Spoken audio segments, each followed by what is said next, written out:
Assalomu alaykum ushbu videoni ko'rayotganlar. Biz bu video darsligimizda shunday chiroyli titrni yasashni o'rganamiz. Qani unda boshladik. Buning uchun bizga Adobe Premere kerak bo'ladi.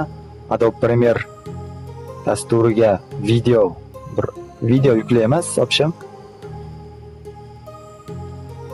Video yuklab tepaga tushiramiz videoni, tepadan keyin pastga tushamiz studiyo bo'limiga.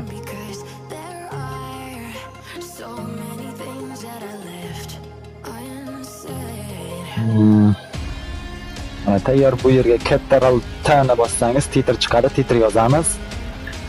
Titrga misol uchun men o'zimning kanalimning nomini yozaman. Hop. O'z Texno TV deb yozaman. Bu yerda esa bizga Impark degan titr nomi kerak. Impark.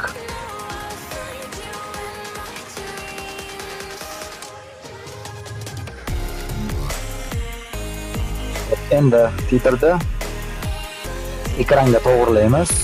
Mana bu counter degan joydan to'g'rilanadi mana. Endi sal kattalashtiramiz titrni o'zimizga moslab. Yana Ctrl-dan to'g'rilab olamiz. Mana shu yetadi. Hop, endi yana to'g'rilab olib turib, bu yerdan chiqib ketamiz. X ni bosib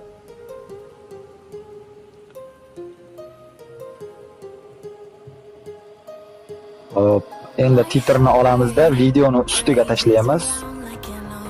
Tashlab turib, titrni videoga to'g'rilab olamiz. To'g'rilab oldik, mana o'sha titr.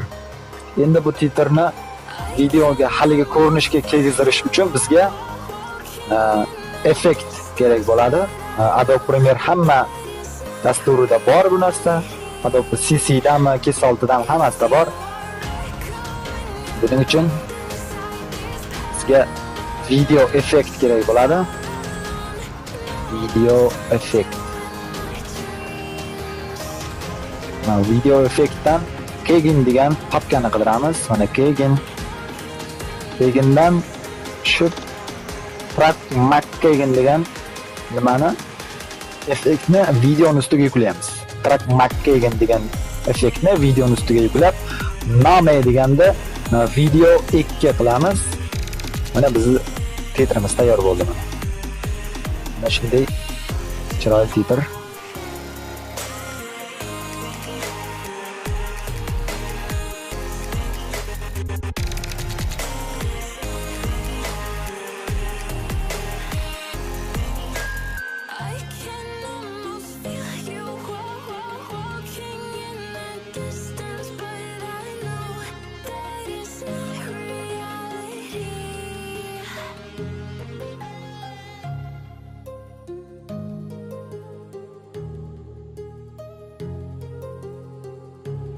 Hop.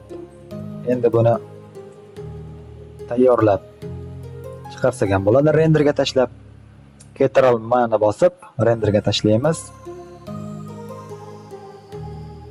Video yoqqan bo'lsa like ni bosing, kanalimizga obuna bo'lishni unutmang. Keyingi videolarda ko'rishguncha xayr, salomat bo'ling.